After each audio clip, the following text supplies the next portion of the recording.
ईक्षा Hindi classes में स्वागत है आपका। आज हम अनुस्वार और अनुनासिक में अंतर देखेंगे।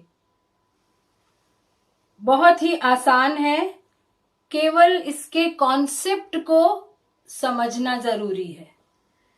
तो आप ध्यान से सुनेंगे, आपको बहुत अच्छी तरह समझ में आ जाएगा। तो शुरू करने से पहले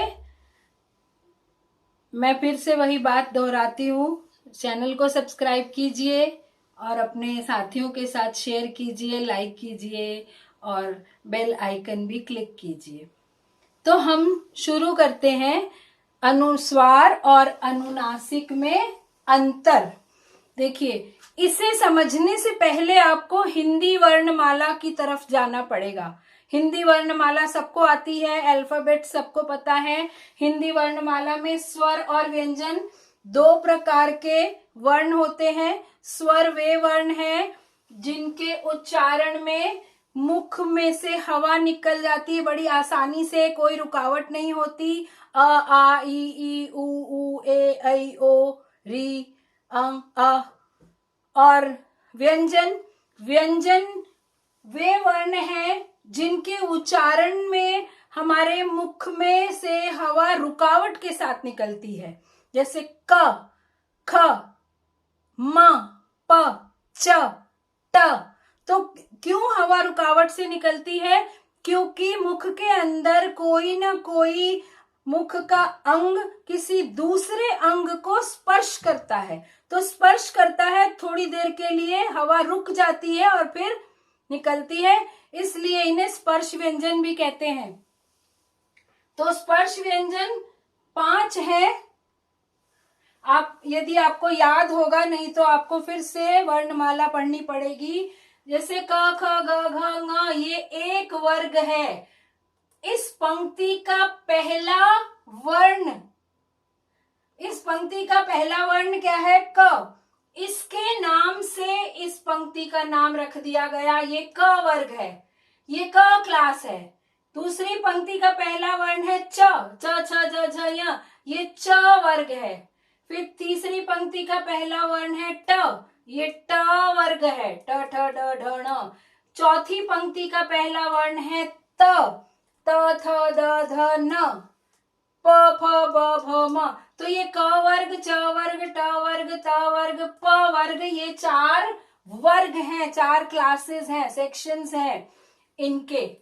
जैसे आप लोगों की क्लास के सेक्शन होते हैं, ऐसे इस सेक्शन में 5, इस सेक्शन में 5, इस सेक्शन में 5, इसमें 5, इसमें 5, और 4 अंतस्थ हैं, य र ल व, और 4 ऊष्म है। ये वर्ण विचार का विषय है, तो इसमें हम बहुत डिटेल में नहीं जाएंगे यहाँ। इसलिए मुझे बताना पड़ रहा है कि इसमें स्वर और व्यंजन के साथ ही आपको समझ में आएगा अनुस्वार और अनुनासिक में अंतर। तो अब हम देखते हैं कि अनुस्वार और अनुनासिक में क्या अंतर है। देखिए, अनुनासिक स्वर है, अनुनासिक जो है वो स्वर है और अनुस्वार व्यंजन है। पहली बात याद रखने की यही है कि अनुनासिक स्वर है, अनुस्वार व्यंजन है। इसके लिए मैंने जो आपको मुख से हवा रुकावट के साथ निकलती है और मुख से हवा रुकावट के साथ नहीं निकलती है, ये बात जो बताई है, इस बात को आप अब अच्छी तरह समझेंगे क्यों अनुनासिक स्वर है और क्यों अनुस्वार व्यंजन है। और आप जानते, ये तो आप सब जानते होंगे कि अनुनासिक का चिन्ह है चंद्र बिंदु, आधा चंद्रमा और उसमें बिंदु, और अनुस्वार का चिन्ह है केवल बिंदी, अनुस्वार केवल बिंदी। तो अनुस्वार जो है ये व्यंजन है और अनुनासिक स्वर है। चंद्र बिंदु का एक शब्द मैं लिखती हूं यहां, चांद। दूसरा शब्द मैं लिखती हूं हंसी। तीसरा शब्द मैं लिखती हूं कांपना। ठीक है, इन पर चंद्र बिंदु लगता है। अब हम इनका उच्चारण करके देखते हैं। चांद, जैसे स्वर हमने बोला स, चांद। हंसी, हाँ हंसी। कांपना, कां। तो इस आसानी से हमारे मुख से बिना किसी रुकावट के, बिना किसी मुख के अंग के दूसरे अंग को छुए ये ध्वनि निकल गई, चांद, हंसी, कांप। लेकिन जब हम बिंदी के साथ लिखेंगे, अनुस्वार के साथ लिखेंगे, तो यहां हम लिखेंगे चंद, चंद। अब चांद और चंद में आपको अंतर लग रहा है। चंद। हंसी, हंसी को हमने चंद्र बिंदु में हंसी लिखा था, बिंदी में हम लिखेंगे तो हम क्या बोलेंगे? हंस, हंस। कांपना के ऊपर अगर हम बिंदी लगा दे तो कंपन, कंपन। हंस, चंद। अब देखिए, ये चंद बोलते समय हम जैसे ही चंद बोलते हैं, हम ये जीभ हमारी दांतों को लगने लगती है, चंद। और फिर थोड़ी सी देर के लिए रुककर हवा बाहर निकलती, चंद। चांद और चंद, अंतर आपको स्पष्ट आ रहा है? इसी तरह से हंस, हंस में भी थोड़ी देर के लिए हंस, आधा न हम बोल रहे हैं और फिर स बोल रहे हैं, रुककर हवा निकल रही है। फिर कंपन, कम, दोनों होंठ एक दूसरे को छू रहे हैं, कंपन, कांप और कंपन। तो हमारे मुख के अवयव, हमारे मुख के अंग जब एक दूसरे को छूकर वर्ण का उच्चारण करते हैं तो वो स्पर्श व्यंजन होते हैं। तो आपने देखा बिंदी वाले वह शब्द जितने भी हैं उनमें मुख का कोई ना कोई अंग दूसरे अंग को छू रहा है और हवा रुकावट के साथ निकल रही है, जैसे व्यंजनों में निकलती थी। तो इसलिए ये अनुस्वार जो है वो व्यंजन है और अनुनासिक क्या है? स्वर है। तो ये बात आपको स्पष्ट हो गई होगी। एक पहचान तो ये है। अच्छा, अब चलते हैं हम अनुनासिक की तरफ, चंद्र बिंदु की तरफ। एक बात ध्यान में रखिएगा चंद्र बिंदु के लिए कि ये चंद्र बिंदु वहीं आता है जहां ऊपर मात्राएं नहीं होती। जैसे मान लीजिए मैंने लिखा यहां कहां, कहां में चंद्र बिंदु आ गया। लेकिन जब मैं लिखूंगी कहीं, तो यहां कहां लगाएंगे चंद्र बिंदु? क्योंकि ह के ऊपर आना है चंद्र बिंदु, तो यहां तो जगह नहीं है, मात्रा लगी हुई है, तो यहां पर बिंदी लगेगी। जहां भी वर्णों के ऊपर मात्रा लगी होगी, शिरोरेखा से ऊपर मात्राएं लगी होंगी, वहां चाहे अनुनासिक हो लेकिन वहां पर चंद्र बिंदु नहीं लगेगा। जैसे चींटी, जैसे चींटी शब्द है, चींटी। अब यहां चंद्र बिंदु नहीं लग सकता, लेकिन हम उच्चारण करके देखें तो ये अनुनासिक ही है। ची, चींटी, कहीं। तो आपको जैसे वहीं, वहीं और वहां, अब वहां लिखते हैं तो चंद्र बिंदु है क्योंकि इसके ऊपर मात्रा नहीं है। लेकिन वहीं लिखते हैं तो मात्रा है, इसलिए बिंदी लगाते हैं। तो ये क्योंकि मात्रा लगी हुई है, जगह नहीं है इतने बड़े चंद्र बिंदु को लिखने की, प्रिंटिंग नहीं हो सकती ऐसी, इसलिए इस तरह का प्रयोग किया गया है। तो ये बात आपको याद रखनी पड़ेगी। अनुनासिक चंद्र बिंदु है, अनुस्वार बिंदी है, और अनुस्वार को आप सवार के साथ याद रख लीजिए, संवारना, बिंदी के साथ खुद को संवारना, तो अनुस्वार। इन शब्दों को एक दूसरे से रिलेट कर लीजिए, आपको भूलेगा नहीं। अनुस्वार बिंदी है और अनुनासिक चंद्र बिंदु है। अब हम ये सिद्ध करेंगे, अब हम ये प्रूव करेंगे कि अनुस्वार व्यंजन कैसे है। देखिए अनुस्वार व्यंजन कैसे है, इसके लिए मैं यहां पर शब्द लिख रही हूं। हमने अभी लिखा था चंद, ठीक है। तो आप देखिए ये द किस वर्ग में आया है, त थ द ध न, त वर्ग में आया है। द से पहले बिंदी है चंद, तो इस वर्ग का जिसके पहले बिंदी होगी अनुस्वार होगा, उस वर्ग का पांचवा वर्ण जो नासिक्य व्यंजन होता है, जिसके उच्चारण में नाक से ध्वनि निकलती है, न, ङ, य, ण, न, म, ये सारे नासिक्य व्यंजन कहलाते हैं। ये वर्ण विचार में आपने पढ़ा होगा, बचपन में ही पढ़ा दिया जाता है।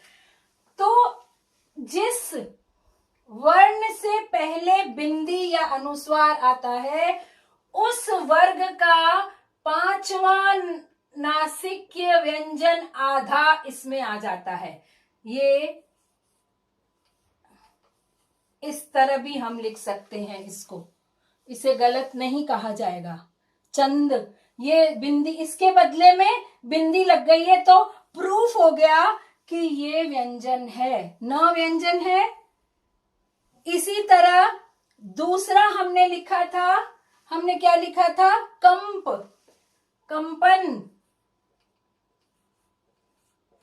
कंपन, तो प से पहले बिंदी है, ये प वर्ग में प से पहले बिंदी है, तो इसका पांचवा वर्ण कौन सा है, नासिक व्यंजन म।